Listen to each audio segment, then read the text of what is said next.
The knife pressed against Naomi's throat. Cold metal. A steady hand. A voice she recognized whispered in her ear. You took everything from me, Naomi. Now I'm going to take everything from you. Her sister. Her own sister had just betrayed her again in the worst possible way. And the man she loved, he was about to burn soul to the ground to get her back. If you thought part 1 was intense, you haven't seen anything yet. Hit subscribe right now because this ending will leave you speechless. Drop a comment telling me where you're watching from. 3 months had passed since that day in the cafe. 3 months since Naomi had given Yijun one chance to prove he could love her without caging her. And he was trying. God, he was really trying. You're staring again, she said without looking up from her book. They were in his apartment. Minimalist. Expensive. Very him. Naomi sat curled up on the couch, a medical journal open in her lap. Yijun stood by the kitchen counter, coffee cup in hand, watching her with that intense gaze that used to terrify her. Now it made her stomach flutter. I'm allowed to look at you, he said. Looking and staring are different things. Then I'm staring. Appreciatively. She glanced up. He was smiling. A real smile, not the cold, predatory one from before. He had changed. Not completely, not overnight, but slowly, deliberately, he was becoming someone who could love her the right way. He crossed the room and sat beside her, close but not invasive. What are you reading? He asked. Cardiac arrest protocols. Riveting. It's important. So is this. He took her hand, threading his fingers through hers. His touch was warm, gentle. 3 months ago, he would have pulled her into his lap, demanded her attention, controlled the moment. Now, he just held her hand and waited. Naomi set the journal aside and turned to face him. Hi, she said softly. Hi. He reached up and tucked a strand of hair behind her ear, his tattooed fingers gentle against her skin. I missed you today, he murmured. I was at work for 8 hours, Yijun. That's normal. Doesn't mean I didn't miss you. Her heart squeezed. He leaned in slowly, giving her time to pull away if she wanted. She didn't. His lips brushed hers, soft, sweet, asking permission with every movement. She kissed him back, her hand coming up to rest against his chest. She could feel his heart racing beneath her palm. When they pulled apart, he rested his forehead against hers. I love you, he whispered. I love you too. And for the first time since David, since Janet, since everything had fallen apart, she meant it. The next day, Yijun picked her up after her shift. He waited outside the hospital in his car, exactly where he said he'd be. No surprises. No showing up unannounced. No guards following her.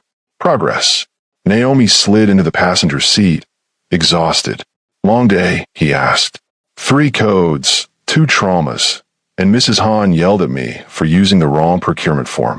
Wanting to pay off the hospital again. She shot him a look. He grinned, joking. Mostly. Yijun. I know. No manipulation. No control. I'm behaving. He reached over and squeezed her hand. Dinner, he asked. Please. I'm starving. They went to a small Korean restaurant in Itaewon. Nothing fancy, just good food and quiet conversation. Yijun ordered for both of them, then caught himself. Sorry, do you want something else? I should have asked. It's fine, Naomi said, amused. You know what I like. I'm trying to be better about assuming. I know, and I appreciate it. He relaxed slightly. Over dinner, they talked about normal things. Naomi's shift, his day, a movie they both want to see.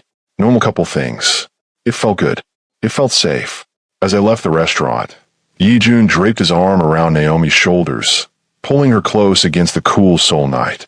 She leaned into him, breathing in his scent, expensive cologne and something uniquely him. Thank you, she said quietly. For what? He asked. For trying. For changing. For being patient with me. He stopped walking and turned to face her. Naomi, you gave me a chance when I didn't deserve one. When any sane woman would have run. You saw something in me worth saving. He cupped her face in his hands. I will spend every day of my life proving you were right. He kissed her then, deeper this time, with more passion but still controlled, still respectful. When they pulled apart, Naomi was breathless. Take me home, she whispered. His eyes darkened with desire, but he kept his control. Your place or mine? Yours. It's closer. Across Seoul, In a modest apartment in Gangnam, everything was falling apart. David sat on his couch, head in his hands. It had been 3 months since Naomi had walked out of his life. 3 months since he had lost the best woman he'd ever known. And Janet was driving him insane. Are you even listening to me? Janet snapped from the kitchen. David looked up. She stood there in one of his shirts, just like that first night Naomi had caught them. The memory made him sick. I'm listening, he said. Then answer me. When are you going to tell your mother about us? Janet. It's been 3 months, David. 3 months of hiding, of sneaking around. We're not sneaking around. Everyone knows about us. That's the problem. So what? You're ashamed of me. That's not what I said. Then what are you saying? David stood, frustration boiling over. I'm saying this was a mistake. Silence crashed through the apartment. Janet's face went pale, then red. What? This? Us? All of it was a mistake. You don't mean that. Yes, I do. David ran his hands over his face. I cheated on the woman I was supposed to marry. With her sister. I destroyed her trust, her family, everything. And for what? For me, Janet said, her voice shaking. For us. You said you loved me. I thought I did. But I was wrong. What I felt was excitement. Forbidden thrill. Not love. You're lying. I'm not. And I think you know it too. Janet's eyes filled with tears. You're just guilty. You miss her. But she's moved on, David. She's with someone else now. I know. And I'm glad. She deserves better than what I gave her. And I don't. David looked at her. Really looked at her. Janet wasn't a bad person. She was just lost. Jealous. Seeking validation in all the wrong places. You deserve someone who chooses you first, David said quietly. Someone who doesn't compare you to your sister. Someone who loves you for you. But that's not you. No, that's not me. Janet's tears spilled over. So what? You're breaking up with me. Just like that. Just like that. Because you feel guilty. Because I finally realized that what I did, was unforgivable. And staying with you doesn't make it better. It just keeps the wound open. Janet grabbed her bag, her hands shaking. You're a coward, David. You were a coward with Naomi, and you're a coward now. You're right. I am. She stared at him, waiting for him to take it back. He didn't. Get out, he said quietly. What? Get out of my apartment. We're done. Janet's face twisted with rage and hurt. You're going to regret this. I already regret everything. This is just damage control. She grabbed her things and stormed to the door. Before leaving, she turned back one last time. She's happy, you know. Naomi. I've seen her. With him. The Korean guy. They're disgustingly happy. Good, David said. You don't care. I care that she's happy. I don't care that it's not with me. I lost that right. Janet slammed the door so hard the walls shook. David sat back down, alone in the silence. For the first time in 3 months, he felt like he could breathe. Across town, Janet sat in her car, hands gripping the steering wheel, rage and envy poisoning every thought. Naomi. Always Naomi. The perfect one. The successful one. The happy one. She pulled out her phone and opened Instagram. Naomi's private account. Janet was still following from before. Everything exploded. Recent photos showed Naomi smiling, laughing, holding hands with a tall Korean man covered in tattoos. They look happy. Genuinely happy. And Janet had never hated her sister more. 2 days later, Naomi was at the nurse's station filling out charts when someone cleared their throat behind her. She turned and froze. David stood there in the hospital hallway, looking nervous and guilty. What are you doing here? She asked, her voice cold. I need to talk to you. Please. Just 5 minutes. We have nothing to talk about. Naomi, please. She looked around. Other nurses were watching. This was neither the time nor place. Outside, she said curtly. 5 minutes. They walked to a quiet corner of the hospital parking lot. Naomi crossed her arms and waited. David took a deep breath. I came to apologize. Again. I know you don't want to hear it, but I need to say it. You already apologized. 3 months ago, right before I threw my engagement ring at you. I know, but I need you to know that I understand now. What I did, the magnitude of it. Good for you, she said flatly. Janet and I broke up. Naomi felt nothing. Okay. I ended it. Because I realized that what we had was built on betrayal and guilt. It was never going to work. David, I don't care. He flinched. I don't care about you and Janet, she continued. I don't care that you broke up. I don't care that you feel guilty. I've moved on. I know. I've seen the photos. Naomi stiffened. You've been stalking my Instagram? No. Janet showed me. Before I ended things. She's been watching you. Her blood ran cold. What do you mean watching me? I don't know exactly. But she's been tracking your posts, your location tags. I think she's obsessed with the fact that you're happy. That's not my problem. Naomi, I'm worried about her. About what she might do. She already did the worst thing she could do. She betrayed me. There's nothing left. I just thought you should know. Naomi studied him for a long moment. He looked different, tired, older, genuinely remorseful. But she felt nothing for him. Thank you for telling me, she said finally. Now leave. And don't come back. Naomi. I mean it, David. I forgave you because holding on to anger was poisoning me. But forgiveness doesn't mean I want you in my life. We're done. Permanently. He nodded slowly. I hope he makes you happy. The guy in the photos. You deserve that. He does. More than you ever did. David winced, but didn't argue. He turned and walked away. Naomi watched him go, feeling the final door on that chapter of her life close. But his warning about Janet lingered. Watching her, obsessed with her happiness. Naomi pulled out her phone and texted Yijun. Can we talk tonight? Something happened. His response was immediate. Are you okay? Yes. Just need to tell you something. I'll be there in 20 minutes. She smiled despite her unease. 3 months ago, he would have demanded to know immediately, would have sent people to investigate, would have controlled the situation. Now, he just showed up when she needed him. Progress. But David's warning kept echoing in her head. Janet was watching her, and something told Naomi this wasn't over. That evening, Yijun arrived at Naomi's apartment exactly when he said he would. She opened the door, and he immediately searched her face, reading her emotions. What happened? He asked, stepping inside.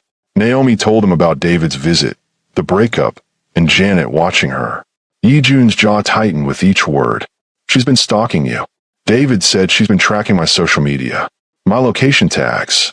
Do you want to look into it? He stopped mid-sentence, closing his eyes. No, that's the old me talking. Naomi touched his arm. It's okay to be concerned. Concerned, yes. But my first instinct was to investigate her, to have you followed. He looked at her. That's not respecting your boundaries. Yijun, if she's actually dangerous, then we'll deal with it together. If she does something concrete, we go to the police. We do this the right way. He took her hands. I promise you no surveillance. No control. I meant it. Naomi's heart swelled. Thank you. He pulled her into his arms, and she melted against his chest. But I am worried, he admitted quietly. Family betrayal cuts deepest. I know. But maybe David was just being paranoid. Janet's bitter, but I don't think she'd actually do anything. Yijun didn't look convinced, but he nodded. If anything else happens, anything at all, you tell me immediately. I promise. He pulled back slightly, a small smile playing on his lips. Want to get your mind off this? Ow. Movie? One. I'll even let you pick something terrible and romantic. Naomi laughed. You hate romantic movies. I hate seeing you worried more. They settled on the couch with wine, and a Korean drama Naomi had been wanting to watch. Yijun pretended to be annoyed, but she caught him getting invested in the plot. You're enjoying this, she teased. I'm tolerating it. For you. Liar. You gasped when the second lead showed up. That was a cough. That was a gasp. He pulled her closer, nuzzling her neck. Keep talking, and I'll change it to a documentary about paint drying. She laughed, tilting her head to give him better access. His lips traced a path from her neck to her jaw, soft and teasing. Yijun. You're distracting me from the show. That's the plan. He captured her lips in a slow, deep kiss that made her forget about dramas, Janet, everything. When they finally pulled apart, both breathless, he rested his forehead against hers. Stay with me tonight, he whispered. I have an early shift. I'll wake you up. I'll make you breakfast. I'll drive you to work. You're spoiling me. That's also the plan. Naomi pretended to consider it, even though she had already decided. Okay, but I'm picking the movie tomorrow night too. Deal. The next few weeks fell into a comfortable rhythm. Work, dates, quiet evenings, slow kisses, gentle touches. Yi-jun was trying so hard to be the man Naomi needed, but small things kept surfacing, like the time they were at a coffee shop and a man accidentally bumped into her. "Watch where you're going," Yi-jun said, his voice dropping to that dangerous tone she remembered. The man paled and hurried away. "Yi-jun," she said quietly. "He didn't mean it.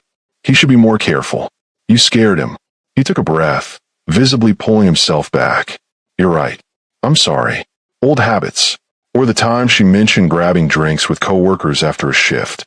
"Which coworkers?" he asked, too casually. "Does it matter?" A pause. Then, "No, it doesn't. Have fun."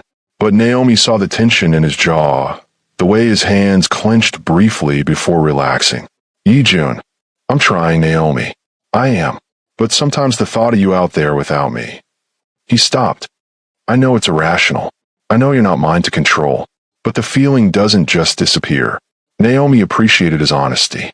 "I know you're trying," she said, taking his hand. "And I see the effort. That's what matters. Is it enough? For now, yes." But late at night, when she lay in bed alone, doubts crept in. "I thought I knew him. But could a man like Yi-jun ever truly change?" His nature was possessive, controlling, obsessive. Could love really override years of learned behavior? Or was she setting herself up for heartbreak? One evening, they walked through Namsan Park, hands intertwined. The cherry blossoms were blooming, petals falling like snow around them. "This is nice," Naomi said, leaning into him. "It is. No guards. No surveillance. Just us." "Just us," Yi-jun agreed. They found a bench overlooking the city and sat down. Yi-jun wrapped his arm around Naomi, and she rested her head on his shoulder. "Can I ask you something?" she said. "Always. Do you ever regret it? Meeting me? All the changes you've had to make." He was quiet for a moment. "I regret how we started," he said finally. "I regret scaring you, investigating you, manipulating situations to keep you close. But I don't regret meeting you. You're the best thing that ever happened to me, even if loving you means changing everything I thought I was." Naomi lifted her head to look at him. "Who did you think you were? A monster. Someone who takes what he wants. Someone who controls everything because control means safety. And now I'm learning that love isn't about control. It's about trust. And trust is terrifying." She smiled. "You're a nurse. You've heard worse," he added, grinning.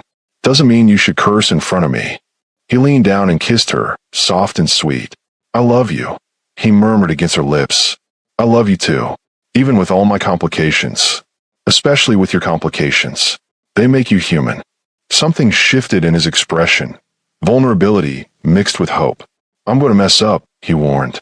"My instincts are going to kick in. I'm going to want to control things. I know, but I'll keep trying. Every day. To be better. For you. That's all I ask." They sat there as the sun set over Seoul, wrapped in each other and the tentative hope of a future they were building together. But neither of them noticed the figure watching from the trees. A young woman with long hair and bitter eyes. Taking photos. Making notes. Planning. Janet sat in her small apartment, surrounded by printed photos of Naomi and Yi-jun. The walls were covered with them. Naomi laughing at a cafe. Naomi and Yi-jun holding hands in the park. Naomi looking happy. Carefree. Loved. Everything Janet had never been. Her phone rang. An unknown number. She almost didn't answer. "Hello. Miss Adeyemi? We have a mutual interest." The voice was male, Korean, cold. "Who is this?" "Someone who knows about your sister's boyfriend. Kim Yi-jun." Janet sat up straighter. "What about him?" "He's made a lot of enemies in his line of work. Enemies who would love to hurt him. Through her." "Why are you telling me this?" "Because we've been watching you. Watching how you watch them. You want to see your sister suffer, don't you?" Janet's heart raced. She should have hung up. Should have blocked the number. But the bitterness had been growing for months, poisoning everything inside her. "What do you want?" she asked instead. "Information. Her schedule. Her routines. When she's vulnerable. And what do I get? Front row seats to her destruction. And money. A lot of it. We know you lost your job last month. That your sister stopped paying your rent." It was true. After the family dinner, after her mother disowned her, Naomi had cut her off completely. Janet was drowning in debt, working part-time retail, barely surviving. How much money? Janet asked. 50 million won up front. Another 50 when we take her. 100 million won. Life-changing money. Money that could get her out of Korea and start over somewhere else. What would you do to her? Janet asked quietly. That's not your concern. All you need to know is that she'll suffer, and Kim Yi-jun will pay dearly to get her back. If he gets her back. Janet looked at the photos covering her walls. Perfect Naomi. Happy Naomi. Naomi who had everything. When do you need the information? She asked. Within the week. We'll contact you with a secure drop location. And you'll pay me first. Half up front. Half when the job is done. Janet closed her eyes. This was wrong. This was unforgivable. But Naomi had everything. And Janet had nothing. Okay.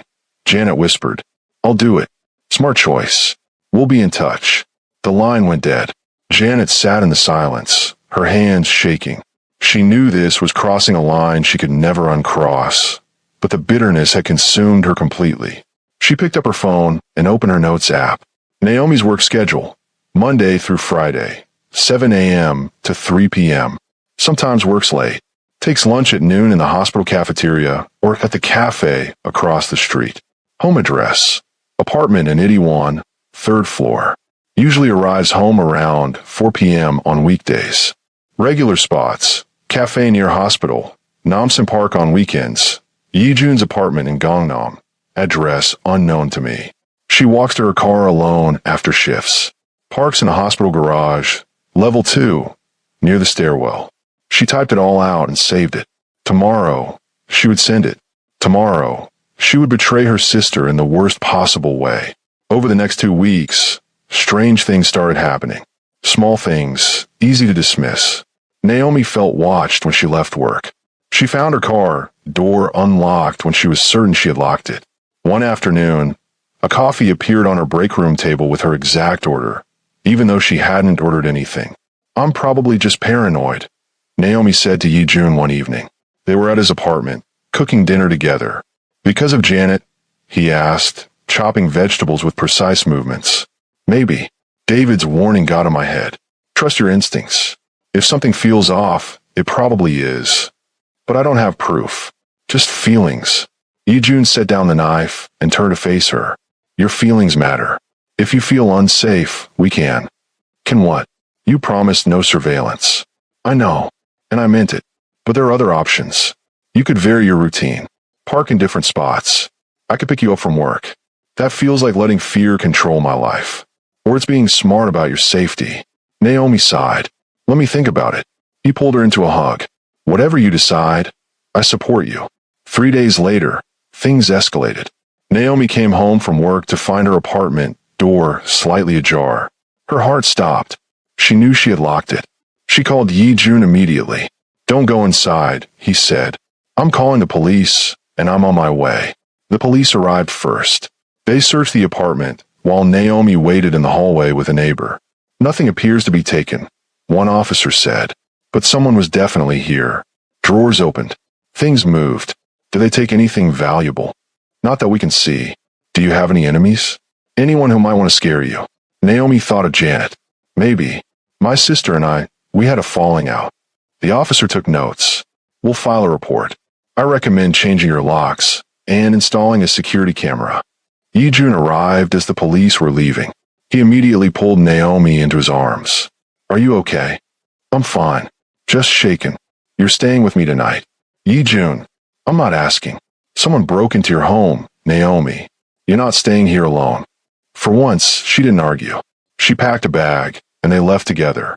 At his apartment, Yi-jun made her tea while she sat on the couch, trying to process everything. Do you think it was Janet? Naomi asked. I don't know, but I'm going to find out. Without surveillance. He paused, clearly struggling. I'll hire a private investigator to look into the break-in. Legally. Is that okay? Naomi nodded. Yes, that's okay. He made a call, speaking rapidly in Korean. When he hung up, he sat beside her. Done. They'll investigate and report back. Thank you. I meant what I said about changing. But I also meant what I said about protecting you. Sometimes those things are in conflict. I know, and I appreciate you trying to balance them. But fear had settled deep in Naomi's chest. Someone was escalating. and she had a terrible feeling it was only going to get worse. Janet sat in a dark car parked outside a warehouse in an industrial area of Seoul. Her phone buzzed. "Come inside. Third door on the left." She stepped out of the car, a small smile playing on her lips. This was it. Finally, Naomi would understand what suffering felt like. The first payment, 25 million won, had already hit her account that morning. More money than she'd ever seen in her life. But honestly, the money was just a bonus. What she really wanted was to see Naomi broken. Janet walked into the warehouse, her heels echoing on the concrete floor with confidence. The third door opened before she could knock. A Korean man stood there, mid-30s, cold eyes, expensive suit. "Miss Adeyemi, I'm Min Jae. Come in." The room was sparse. A table, chairs, and two other men standing in the corners. Janet sat down without hesitation. "You have the information?" Min Jae asked. Janet slid a folder across the table. Inside was everything. Naomi's schedule, routes, habits, photos, addresses. Min Jae flipped through it, nodding. "Thorough. Very thorough. When are you going to do it?" Janet asked, excitement barely concealed in her voice. "Soon. Within the week. We're waiting for the right moment. And I get to be there. When you take her." Min Jae raised an eyebrow. "Most people in your position would want distance from the actual crime. I'm not most people. I want to see her face when she realizes what I've done." A slow smile spread across Min Jae's face. "You really hate your sister. More than you can possibly imagine." "Good. That kind of hatred is useful." "Yes, you'll be there. And you can have some time with her. Before we contact Kim Yi-jun." Janet's eyes gleamed. "How much time?" "As much as you want. As long as she's alive and conscious enough to make the phone call. You can do whatever you like." "Perfect." Min Jae leaned back, studying her. "You're a cold one, aren't you? My sister spent her whole life being perfect, being loved, being everything I could never be. Now it's her turn to suffer. And if she gets hurt, seriously hurt, even better." Janet's smile widened. "I want her to feel every bit of pain I've felt living in her shadow." Min Jae laughed. "I like you, Miss Adeyemi. You're ruthless. We could use someone like you. I'm not interested in joining your organization. I just want to see my sister destroyed." "Fair enough. We'll contact you with a date and time." Janet stood to leave, then paused. "One more thing. When it's over, when Kim Yi-jun pays whatever you're asking, what happens to her? That depends on him. If he cooperates fully, she goes free, traumatized but alive. And if he doesn't," Min Jae shrugged, "then she becomes a lesson to others about what happens when you cross us." Janet nodded slowly. Either way, Naomi would never be the same. And that was all she really wanted. 1 week later, Tuesday afternoon, Naomi finished her shift at 3 p.m. and walked to the parking garage like she did every day. Yi-jun had wanted to pick her up, but she had insisted she was fine. "I can't let fear control my life," she had told him that morning. "Then at least text me when you get home." "I will. I promise." Now, walking through the dim parking garage, Naomi felt uneasy. The fluorescent lights flickered overhead. Her footsteps echoed. She was alone. She reached her car on level 2, fumbling for her keys. That's when she heard it. Footsteps behind her. Fast. She turned, and a cloth was pressed over her mouth and nose. Chemical smell. Sweet. Overwhelming. She tried to scream, to fight, but her limbs went heavy. The world tilted. Strong arms caught her as she fell. "Got her," a male voice said in Korean. "Put her in the van. Quickly." Darkness swallowed her whole. Naomi woke to the sound of voices. Her head pounded. Her mouth was dry. She tried to move and realized her hands were zip-tied behind her back, her ankles bound to a chair. Panic surged through her. She forced her eyes open. She was in a warehouse. Concrete floors, high ceilings, dim lighting. 3 men stood several feet away, speaking in rapid Korean. Naomi couldn't understand most of it, but she caught one phrase, Kim Yi-jun. Oh God, this was about Yi-jun. "She's awake," one of the men said in English. They turned to look at her. The man in front, expensive suit, cold eyes, stepped closer. "Miss Adeyemi, welcome. I'm Min Jae. Where am I?" Naomi croaked. "What do you want?" "You know what we want. Your boyfriend has something that belongs to us. Territory, money, respect. And now we have something that belongs to him. Yi-jun will kill you for this." Min-jae smiled. Oh, we're counting on him trying. But first, he'll pay. A lot. And while we wait for that payment, the warehouse door opened. Footsteps. A familiar silhouette appeared in the doorway. Naomi's heart stopped. You have a visitor. Janet walked into the light. Her sister. Naomi's own sister stood there in the warehouse, smiling. Not nervous. Not guilty. Just smiling. Hello, Naomi. No, Naomi whispered. Surprise. The pieces clicked together in her mind with horrifying clarity. You did this. You set this up. I gave them everything they needed. Your schedule. Your routes. Where you be vulnerable. Janet walked closer, her eyes gleaming with satisfaction. And now look at you. Tied up. Helpless. Scared. Janet. What the fuck is wrong with you? What's wrong with me? Janet's voice rose, sharp and bitter. What's wrong with you? Perfect Naomi. Successful Naomi. Mom's favorite. Everyone's favorite. So you had me kidnapped? I wanted you to suffer. Janet screamed, all pretense of calm gone. I wanted you to know what it feels like to have everything taken away. I'm your sister. You stopped being my sister the day you chose to destroy my life. You destroyed your own life when you slept with my fiancé.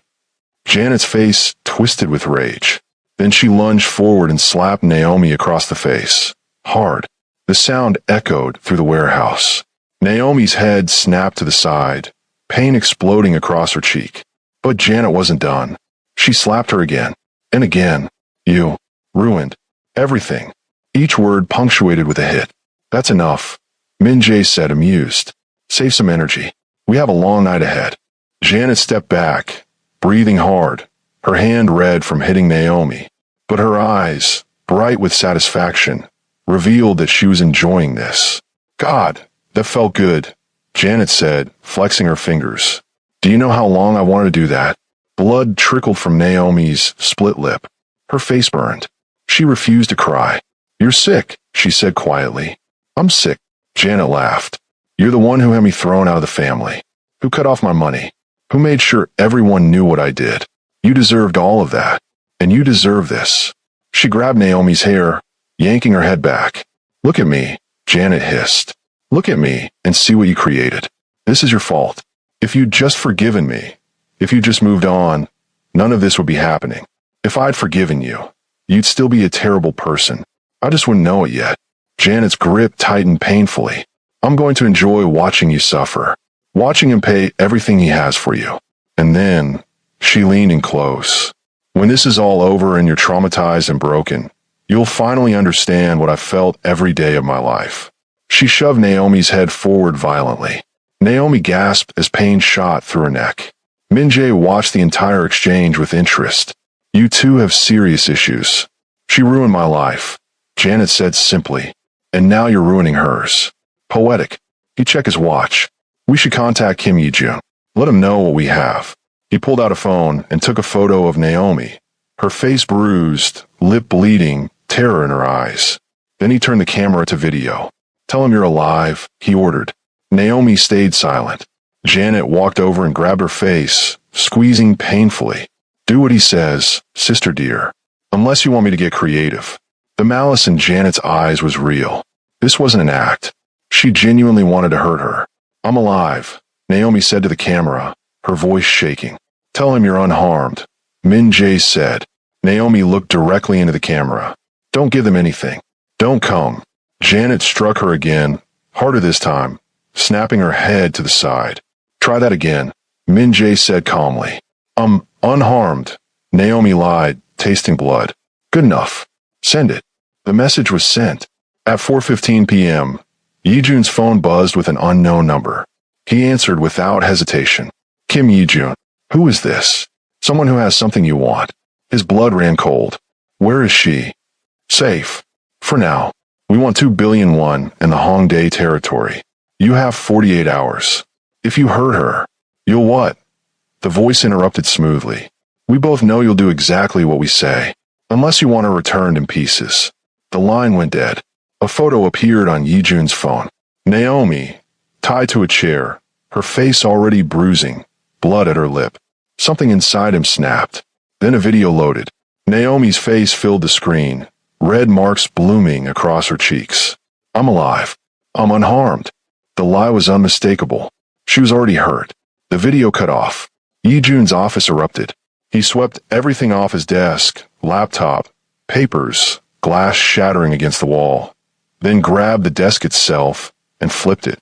Wood splintered as it hit the floor. Boss! Jay rushed in just as Yi-jun turned, his eyes wild. Find her. Yi-jun roared. I want every resource we have on this now. Who took her? I don't know, Yi-jun said through clenched teeth, but I'm going to find out, and I'm going to kill every single one of them. Jay froze. He had never seen Yi-jun like this. Unhinged, murderous fury rolling off him in waves. Get our tech team to trace that call. Contact every informant we have. Someone knows where she is. Yes, boss. Yi-jun paced like a caged animal, hands shaking with rage. They had already hurt her. He could see the marks clearly. Someone had hit her. More than once. Someone would pay for that. Boss, Jay said when he returned. The tech team traced the call. It was bouncing through multiple towers, but they narrowed it down to the industrial district. Likely a warehouse. There are hundreds of warehouses. We're cross-referencing with known rival properties. Give us an hour. You have 30 minutes. Jay ran out. Yi-jun forced himself to breathe, to think. Whoever had taken Naomi knew exactly how to hurt him. They knew she was his weakness. This had been planned. Someone had been watching her for weeks, and he had kept his promise. No surveillance. He had respected her boundaries. Now she was bleeding in a warehouse because of it. His phone buzzed again. Another unknown number. He answered immediately. You have something I want, Yi-jun said coldly. Name your real price. 2 billion won. Hongdae territory. And you come and pick her up yourself. Unarmed. A trap. Obvious. Inevitable. Done. Good. We'll send the location tomorrow. Come alone. If we see any of your men, she dies. I'll be there. The call ended. Yi-jun immediately called Jay back. Change of plans. I'm going in personally. Boss, that's suicide. I don't care. Give me blueprints of every warehouse in that district. I want snipers on every surrounding building. I want our best team ready to move the second I get her location. You're walking into a trap. I know, Yi-jun said, his voice deadly calm. But I'm walking out with her, no matter what it costs. Naomi had been in the warehouse for hours. Her face throbbed, her wrists aching from the zip ties cutting into her skin. But worse than the physical pain was watching Janet.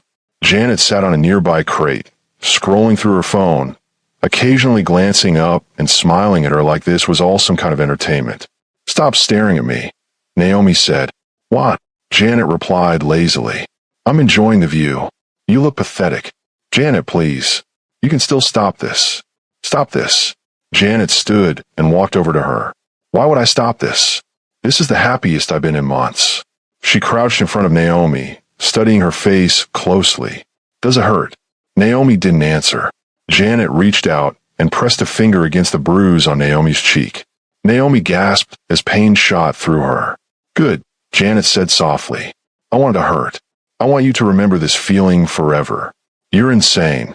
I'm free, Janet said, standing again. For the first time in my life, I'm not in your shadow. I'm not the screw-up little sister. I'm the one with power. This isn't power, Naomi said hoarsely. This is pathetic. Janet backhanded her. Fresh pain exploded across Naomi's face. Don't call me pathetic. Janet screamed. You don't get to judge me anymore. Min-jae approached, irritation clear on his face. Can you two keep it down? Some of us are trying to plan a ransom. She started it, Janet snapped, sounding almost childish. I don't care who started it, Min-jae said. Just keep her conscious. We need her responsive for the exchange. She'll be responsive, Janet said, smiling at Naomi. But there's nothing that says she has to be comfortable. She walked away and returned with a bottle of water. For a brief, foolish moment, Naomi thought Janet was going to let her drink. Instead, Janet poured the water over her head. The cold shock made Naomi gasp. Oops, Janet said lightly. Slipped. The men laughed. Naomi closed her eyes, forcing herself to breathe, to stay grounded. Yi-jun would come. She knew he would. She just had to survive until then. You know what the worst part is? Janet said, sitting back down on the crate. I don't even feel guilty. I thought I would, but I don't. I just feel satisfied. You're broken, Naomi said quietly. No, Janet replied. I'm finally fixed. I spent my whole life trying to be like you, trying to earn Mom's love, trying to be good enough, and it never worked. So I stopped trying. And now I take what I want. And what do you want? To see you suffer, to watch your perfect life crumble, to know that for once I won. This isn't winning, Janet. This is destroying yourself. Maybe, Janet said coolly, but at least I'm taking you down with me. She stood and headed for the door. I'm going to get some food. Try not to miss me too much, sister. The door shut and locked behind her. Naomi sat alone in the cold warehouse, tied to a chair, face throbbing, clothes soaked. And for the first time since it all began, she let herself cry. Not from the pain, but from the devastating realization that her sister, her own blood, hated her enough to do this, and was enjoying every second of it. Hours passed, or maybe it was only minutes. Time distorted in the cold warehouse, stretching and folding in on itself. Janet eventually returned with food for herself. She sat directly in front of Naomi, eating slowly and deliberately, each bite intentional. Hungry? Janet asked, taking a bite of her sandwich. Naomi didn't answer. All right, can't exactly eat with your hands tied. Janet laughed softly. That's unfortunate. Janet. Save it, Janet cut in. Whatever you're about to say, some speech about family, forgiveness, how I can still turn back, save it. I don't want to hear it. She took another bite, chewing slowly. You know what I've been thinking about? Janet continued. That day at David's apartment, when you hit me, when you screamed at me, when you destroyed everything. You deserved it. Maybe I did, Janet said calmly. But you enjoyed it, didn't you? I saw in your eyes. That satisfaction. That rage finally being released. She leaned forward. Now you know how it feels to be on the receiving end. And honestly, I'm enjoying this even more than you enjoyed that. Because you're sick. Because I'm honest, Janet replied. You pretend to be so perfect, so moral, but you're just as capable of violence as I am. You just dress it up as righteous anger. There's a difference between confronting a betrayer and kidnapping someone. Is there, though? Janet smiled. We both hurt people who hurt us. I'm just more creative about it. Min Jae's phone rang. He answered in Korean, listened for a moment, then smiled. Your boyfriend is very punctual, he said. He's agreed to all our terms. He'll be here tomorrow at noon. Alone. Unarmed. Naomi's stomach dropped. He's walking into a trap, she whispered. Of course he is, Min Jae replied. But what choice does he have? It's you or his pride. And from what I hear, Kim Yi-jun would burn the world for you. You're going to kill him. We're going to try, Min Jae said lightly. Whether we succeed depends on how smart he is. Janet stood and walked over to him. When he gets here, I want to be there, she said. I want to see his face when he sees what I did to her. Min Jae considered. That's risky. He might recognize you. I don't care. I want him to know. I want both of them to know that I destroyed them. You really are committed to this revenge thing. Completely. Min Jae shrugged. Fine. But stay out of the way when the shooting starts. Shooting. Janet's confidence flickered for the first time. You didn't think we were just going to let him walk out of here, did you? Min Jae said. Even if he pays, even if he cooperates, we can't let Kim Yi-jun leave alive. He'd come back with an army. But if you kill him, you won't get your money. We'll get the money first. Then we kill him. Then we kill her. No witnesses. Clean sweep. Janet's face went pale. You said she'd go free if he cooperated. I lied, Min Jae said, smiling coldly. Did you really think we'd let either of them live? They've seen our faces, heard our names. She knows you were involved. The only way this ends clean is if they both die. I didn't sign up for murder. Yes, you did, Min Jae said flatly. The moment you gave us that information. You're an accessory now to kidnapping, extortion, whatever comes next. You're already in too deep. Janet looked at Naomi, and for the first time, real fear flickered in her eyes. This is what you wanted, Naomi said quietly. To see me destroyed. Congratulations. You're about to watch both of us die. Shut up. You sold your own sister to murderers. For what? Money? Revenge? Was it worth it, Janet? I said shut up. Janet grabbed a metal pipe from the floor and swung it. Naomi braced instinctively. Min Jae caught Janet's wrist mid-swing. Enough, he said. I need her conscious tomorrow. You can play with her after the exchange. He took the pipe from Janet's hands. Janet began shaking, tears streaming down her face. I didn't want this. Too late to grow a conscience now, Min Jae replied. You made your choice. Live with it. He walked away. Janet stood there, staring at Naomi. I didn't know they'd kill you, she whispered. Yes, you did, Naomi said. You just didn't let yourself think about it. I just wanted you to hurt.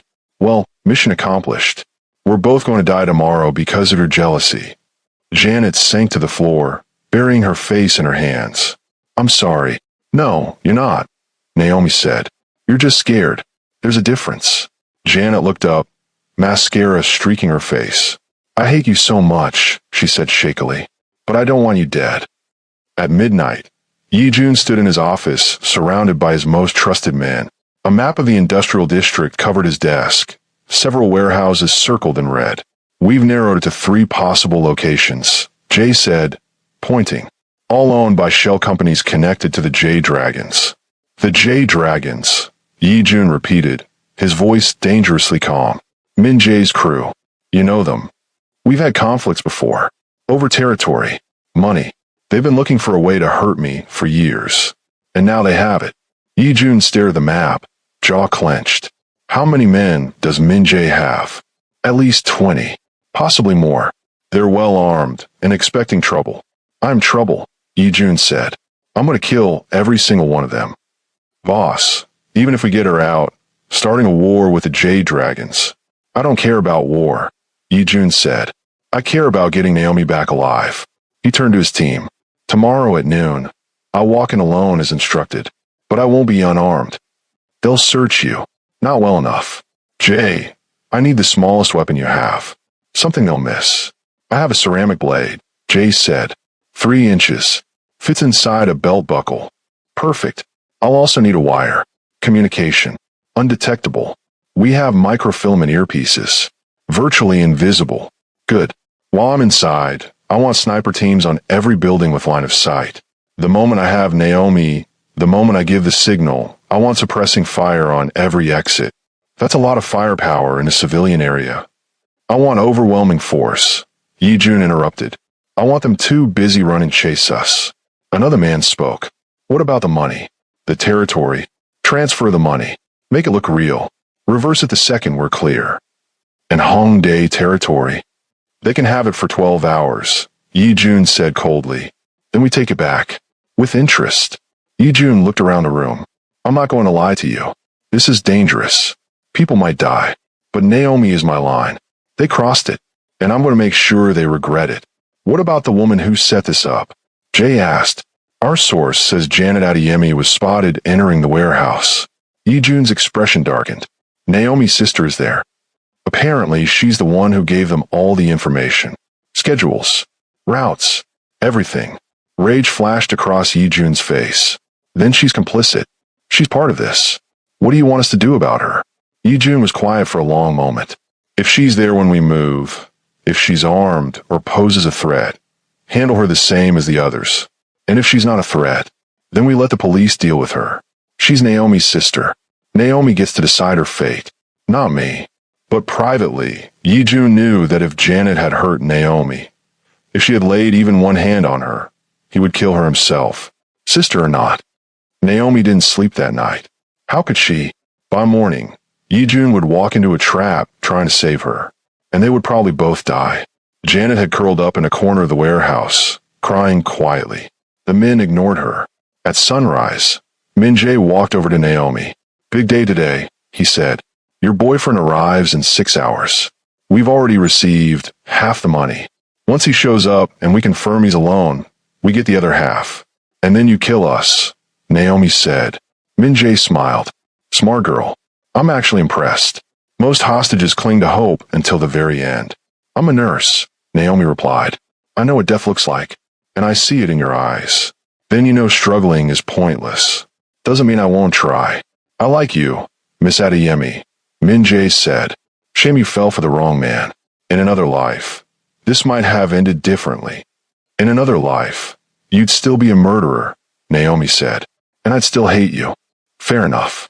He walked away, barking orders to his men in Korean. They began preparing, taking positions, checking weapons.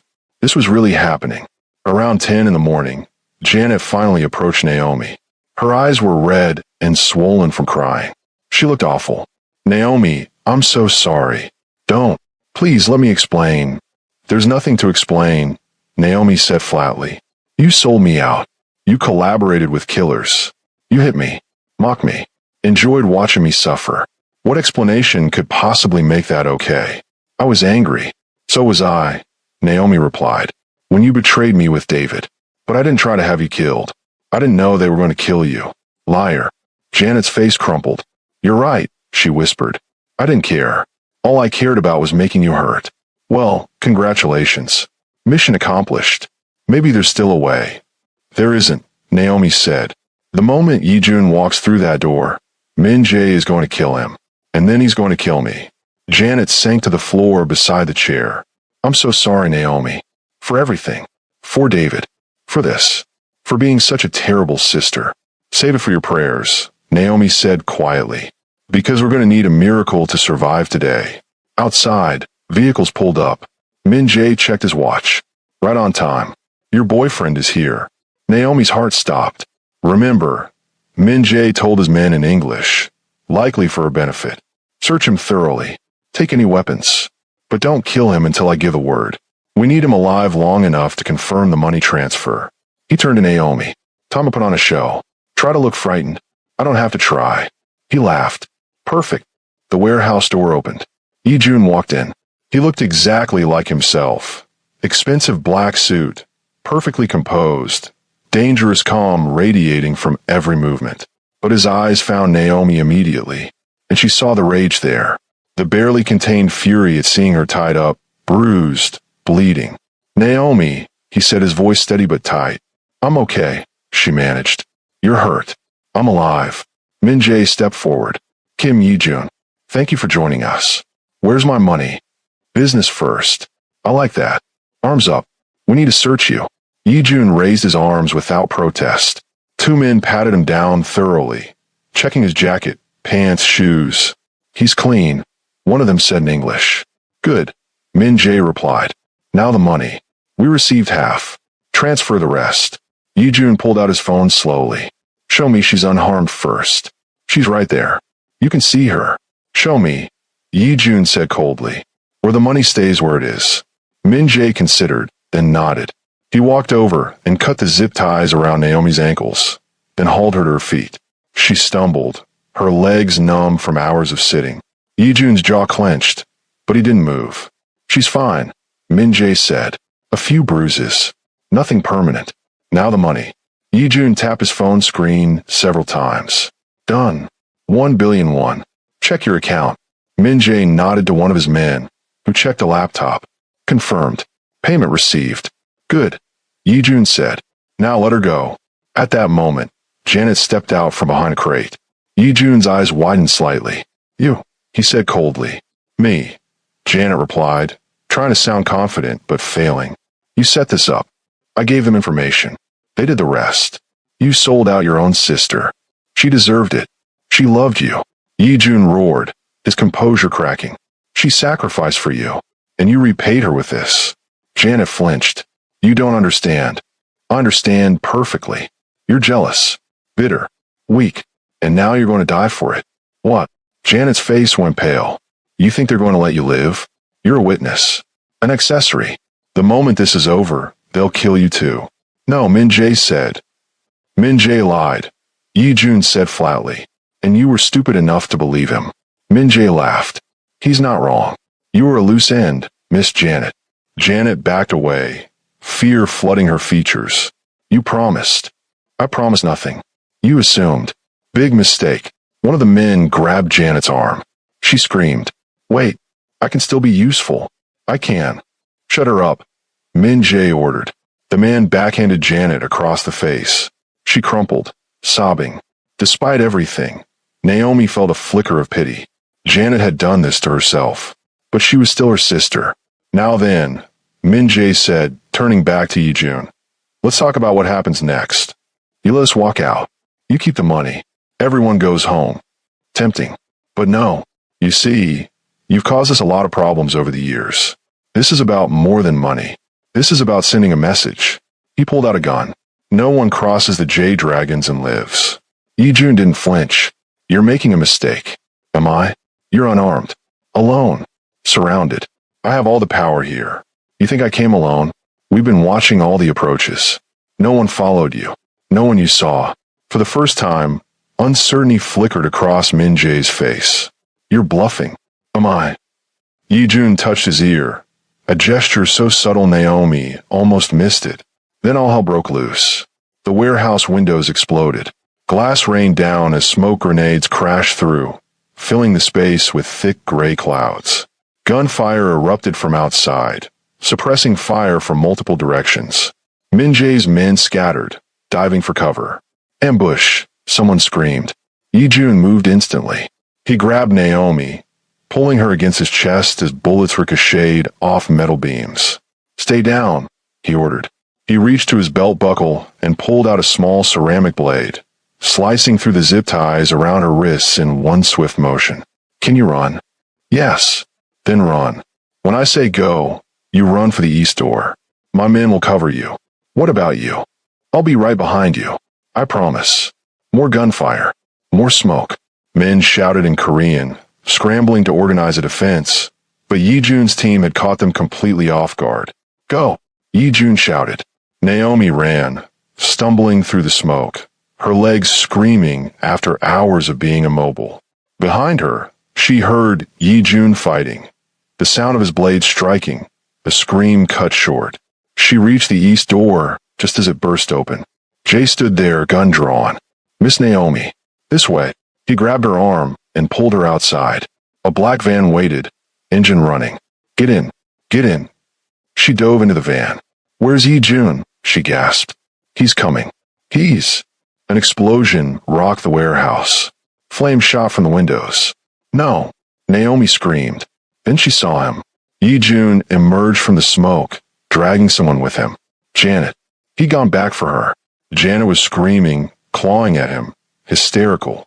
Something in Yi-jun snapped. One sharp movement. His fist connected with her jaw. She collapsed instantly, unconscious before she hit the ground. The silence afterward was deafening. Yi-jun didn't look at her. He lifted her limp body and threw her into the van, then jumped in himself. Drive, he shouted. The van peeled out as the warehouse burned behind them, gunfire fading into the distance. Naomi's hand shook as she turned to him. You came back for her. Why? Yi-jun glanced at Janet, slumped and unmoving. Because she's your sister, he said quietly. And despite everything, I knew you'd never forgive yourself if I let her die. Tears streamed down Naomi's face. He pulled her into his arms, holding her like she might disappear. I've got you, he whispered. You're safe now. I've got you. The van drove them to a safe location, one of Yi-jun's properties on the outskirts of Seoul. Janet regained consciousness with a swollen lip just as police cars pulled in, their lights cutting through the early morning darkness. Yi-jun had called them during the rescue. Evidence, witnesses, everything had already been documented. Kim Yi-jun, a detective said as he approached. We got your call. You said there was a kidnapping. Yes, Yi-jun replied evenly. Naomi Adeyemi was kidnapped by the Jade Dragons and held for ransom. I have evidence, video, communications, everything. He handed over his phone. The detective scrolled through the files, his expression hardening. And this woman, the detective asked, gesturing toward Janet. Janet Adeyemi. Yi-jun said coldly. She collaborated with the kidnappers. She provided information and was complicit in the crime. Janet's head snapped up. No, I was forced. We have evidence of you meeting with him beforehand. Yi-jun cut in. Bank transfers. Photos. Messages. You took money to betray your sister. The detective turned to Naomi. Is this true, Miss Adeyemi? Naomi looked at Janet, broken, terrified, reduced to someone she barely recognized. A part of her wanted to protect her, but she couldn't. Not after everything. Yes, Naomi said quietly. It's true. She sold me out. She was at the warehouse. She hurt me. No, Janet screamed. Naomi, please. I'm your sister. You stopped being my sister when you put a price on my head, Naomi said, her voice steady despite the pain behind it. The detective nodded. Janet Adeyemi, you are under arrest for conspiracy to commit kidnapping, aiding and abetting a criminal organization, and assault. 2 officers seized Janet's arms. She struggled, screaming as they pulled her away. Naomi, please, don't let them do this. I'm sorry. I'm so sorry. Naomi turned away. She couldn't watch. Yijun wrapped an arm around her as the officers dragged Janet toward a police car. You did the right thing, he murmured. Then why does it feel so wrong? Naomi whispered. Because she's family, he said softly. And family always hurts the most. The police car drove off, Janet's screams fading into the distance. The detective returned. We'll need full statements from both of you. A medical examination from Miss Adeyemi. This is going to be a long process. Whatever you need, Yijun said. We'll cooperate fully. And the warehouse, the detective added. There are reports of an explosion. Self-defense, Yijun replied. They intended to kill us. My men acted to protect civilian lives. The detective studied him for a moment, unconvinced but pragmatic. We'll investigate. Don't leave, Sol. We won't. When the detective walked away, Naomi finally allowed herself to breathe. Is it really over? She asked. The immediate danger is, Yijun said. The legal mess is just beginning. But we'll get through it. He lifted her face gently, his eyes searching hers. I'm so sorry, he whispered.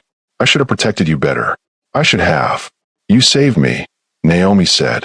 That's all that matters. I almost lost you. But you didn't. He kissed her then, gentle, desperate, filled with relief, fear, and love. When they pulled apart, both of them were crying. Let's go home, Yijun said. Yes, Naomi replied softly. Please. 2 weeks passed, 2 weeks of police interviews, medical examinations, and trauma counseling. 2 weeks of nightmares. Naomi often woke up gasping, her wrists aching with phantom zip ties, Janet's voice echoing in her head, telling her she wanted her to suffer. But every single time, Yijun was there, holding her, grounding her, reminding her she was safe. I'm here, he would whisper. You're safe. I've got you. Slowly, the nightmares became less frequent. The bruises on Naomi's face faded to yellow and then disappeared. The cut on her lip healed. The emotional wounds, however, lingered. One afternoon, Naomi stood in the hospital parking garage, level 2, near the stairwell, the exact spot where she had been taken. Her hands trembled. You don't have to do this, Yijun said quietly beside her. Yes, I do, Naomi replied. I can't avoid this place forever. I work here. You could transfer to a different hospital. No, she said firmly. I'm not letting them take this from me too. He nodded, understanding. Naomi took a deep breath and walked to where her car had been parked that day. The memories hit her all at once. The cloth over her face, the chemical smell, the darkness. Her breathing quickened. Naomi. Yijun's voice cut through the panic. Look at me. She turned to him. You're here now, he said steadily. Safe. With me. That day is over. You survived. I survived, she repeated. You survived. And you're stronger than you know. She nodded, forcing her breath to slow. In, out, in, out.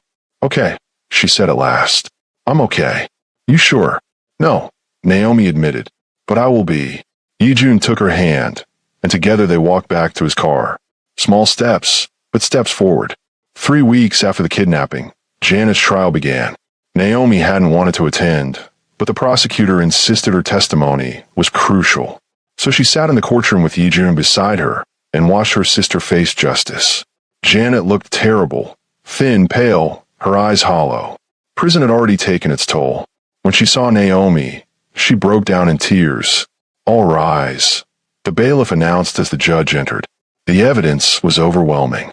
Bank transfers showing Janet had received 50 million won. Photos of her meeting with Min Jae. Security footage placing her at the warehouse. Naomi's testimony about what Janet had done to her there. Janet's lawyer argued coercion, claimed she'd been manipulated, that she hadn't understood what she was getting into. The prosecutor dismantled the defense piece by piece. Miss Adeyemi accepted payment, he said. She provided detailed information about her sister's schedule and vulnerabilities. She was present at the warehouse and participated in the assault. She knew exactly what she was doing. When Janet was allowed to speak, she looked directly at Naomi. "Naomi, I'm so sorry," she said through tears. "I was angry, jealous.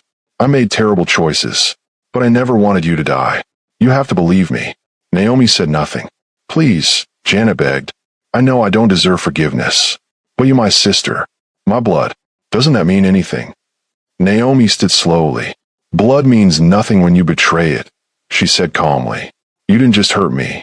You sold me to people who wanted to kill me. You hit me, mocked me, enjoyed my suffering. And when you realized you'd be killed too, you only cared about saving yourself. That's not true." "It is true," Naomi said, "and we both know it. You're not sorry for what you did. You're sorry you got caught." Janet's face collapsed. "I loved you," Naomi continued. "I sacrificed for you. I gave you everything I had, and you repaid me with the worst betrayal imaginable. So no, Janet, it doesn't mean anything anymore." She sat back down. The courtroom remained silent. 3 days later, the verdict was read. Guilty on all counts. 15 years in prison. Janet sobbed as the sentence was handed down. Naomi felt nothing. No relief, no sorrow. Just a hollow emptiness where her sister used to be. Outside the courthouse, reporters crowded them. "How do you feel about your sister's sentence? Do you forgive her? Will you visit her in prison?" Yi-jun shielded Naomi, guiding her through the chaos and into the car. Once inside, Naomi finally exhaled. "It's over," she whispered. "It's over," Yi-jun agreed. "She's really gone." "Yes. I don't have a sister anymore." "No," he said gently. "You don't." Naomi leaned against him, exhausted. "Is it wrong that I don't feel worse about this?" "No," Yi-jun replied. "She made her choices. You're allowed to protect yourself from people who hurt you, even family." "My mother hasn't spoken to me since the arrest," Naomi said quietly. "Because you testified against Janet? Because she thinks I should have forgiven her. That family should always forgive family. That isn't fair to you." "I know," Naomi said, "but it still hurts." Yi-jun kissed the top of her head. "You have me," he said, "and I'm not going anywhere. Promise. Promise." 6 weeks after the kidnapping, life slowly returned to something resembling normal. Naomi went back to work. Mrs. Han welcomed her with an unusual warmth. "I'm glad you're alive, Naomi," she said. "This hospital needs good nurses." "Thank you, Mrs. Han." "And Kim Yi-jun," Mrs. Han added, eyeing her closely. "He's treating you well." "Very well." "Good. If he ever doesn't, you come tell me. I'll set him straight." Naomi smiled. "I will." Work settled into a familiar rhythm. Normal, routine, grounding. It helped. But the best part of her days was going home to Yi-jun. They had officially moved in together, his apartment slowly transforming into theirs. Naomi's books filled his shelves. Her plants lined his windows. Her photos joined his on the walls. Small changes, but enough to make it feel like home. One evening, Naomi was cooking dinner when Yi-jun came in. He looked exhausted. "Long day?" she asked. "Very," he replied. "Meetings, negotiations, the usual territorial nonsense. Do you want to talk about it?" "Not really. I just want to be here, with you." He wrapped his arms around her from behind, resting his chin on her shoulder. "This is nice," he murmured. "It is. I could stay like this forever." "So could I." They stood there quietly, breathing together. "Naomi, there's something I need to tell you." Her stomach tightened. "What is it?" "After what happened, after almost losing you, I made some changes." "What kind of changes?"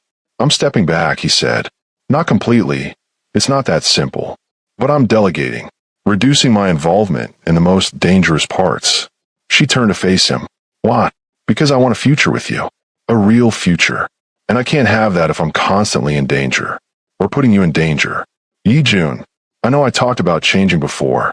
About controlling my obsessive tendencies. But this is different," he said quietly. "This is about choosing you over everything else. And I choose you." Tears filled Naomi's eyes. "Are you sure?" she asked. "This life, it's all you've ever known. You're all I want to know now." He cupped her face gently. "I love you, Naomi. More than power. More than territory. More than anything. And I'm going to spend the rest of my life proving that to you. You already have." then I'll keep proving it anyway. He kissed her softly, deeply, full of promise. When they pulled apart, both of them were crying. So what does this mean? Naomi asked. What does stepping back actually look like? It means legitimate business. Less risk. More time with you. It means building something together instead of just surviving separately. I like the sound of that. So do I. That night, after dinner, after long conversations filled with plans and hopes for the future, they came together slowly and tenderly. There was no desperation in it, only trust, care, and a quiet sense of safety Naomi hadn't felt in a long time. Later, they lay tangled together in the dark, Yi-jun's fingers tracing idle patterns as the city hummed softly beyond the windows. I thought I lost you, he whispered. But you didn't. I know. But those hours not knowing where you were, if you were alive, I've never felt fear like that. I was terrified too, Naomi said softly. But I knew you'd come. Out, because you promised to protect me. And you keep your promises. He pulled her closer. I'm going to keep protecting you, he said, for the rest of our lives. Even when I don't need protecting, especially then. She smiled against his chest. You know what's funny? She said. What? That night in the alley, when I saved you, I thought my life was over, that I'd made the worst mistake. And now I think it was the best decision I ever made. Even after everything, he asked. The obsession, the control, the danger, even after everything. Because you changed. You fought your own nature for me. And that's the most romantic thing anyone's ever done. He laughed softly. Only you would think overcoming obsessive tendencies is romantic. It's extremely romantic, Naomi said. You literally rewired your brain for me. I'd rewire the whole world for you. See? Romantic. They fell quiet for a moment. Then Yi-jun spoke again. Marry me. Naomi froze. What? Marry me, he said calmly. Not now. Whenever you're ready. Someday. Be my wife. Let me spend forever proving I'm worthy of you. Yi-jun. I know it's soon, he continued. I know you need time to heal. I'm not asking for an answer now. I just want you to know that's what I want. With you. Only you. She lifted her head to look at him in the darkness. Ask me again in 6 months, and you'll say yes. Ask me in 6 months and find out. He smiled, the genuine, warm smile that still took her breath away. I can wait 6 months. Good, Naomi said, because I need time to make sure you're really done with obsessive surveillance. I'm done, he promised. And the controlling behavior, working on it every day, and the tendency to solve problems with violence. He hesitated. I'm a work in progress on that one. Naomi laughed. At least you're honest. Always, Yi-jun said. With you always. 6 months passed. 6 months of healing, growing, and building a life together. 6 months of therapy for both of them. 6 months of learning how to trust again. On a beautiful spring day, Yi-jun took Naomi back to Namsun Park, to the bench where they had sat half a year earlier, watching the sunset. Why here? Naomi asked. Because this is where I realized I wanted to change for you, Yi-jun said. Really change. Not just say it, do it. He dropped to one knee. Naomi's heart stopped. Naomi Adeyemi, he said, pulling out a ring. 6 months ago, I asked you to marry me. You told me to ask again in 6 months. So I'm asking, will you marry me? Tears streamed down her face. You actually waited the full 6 months. Of course I did, he said simply. I promised. You kept your promise. I always will. Naomi looked at him. The man who had once been a monster, who had chosen to become human for her, who had saved her and allowed himself to be saved in return. Yes, she whispered. Yes, I'll marry you. Yi-jun slid the ring onto her finger. It was simple, elegant, perfect. He stood and kissed her as the sun dipped low over her soul. People walking past clapped and cheered, but neither of them noticed.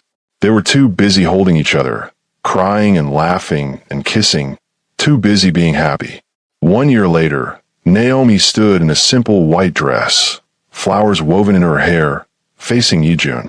They had chosen a small ceremony. Only close friends, Yi-jun's most trusted people, Mrs. Han, and Naomi's mother. Naomi's mother had reached out 3 months earlier, apologizing for choosing sides and for failing to support her. Their relationship would never be what it once was, but they were rebuilding, slowly. Do you, Kim Yi-jun, take Naomi Adeyemi to be your lawfully wedded wife, the officiant asked. I do, Yi-jun said. Forever. And do you, Naomi Adeyemi, take Yi-jun to be your lawfully wedded husband? Naomi looked at him. This beautiful, complicated, reformed man. I do. Then by the power vested in me, I now pronounce you husband and wife. You may kiss. Yi-jun didn't wait for the rest.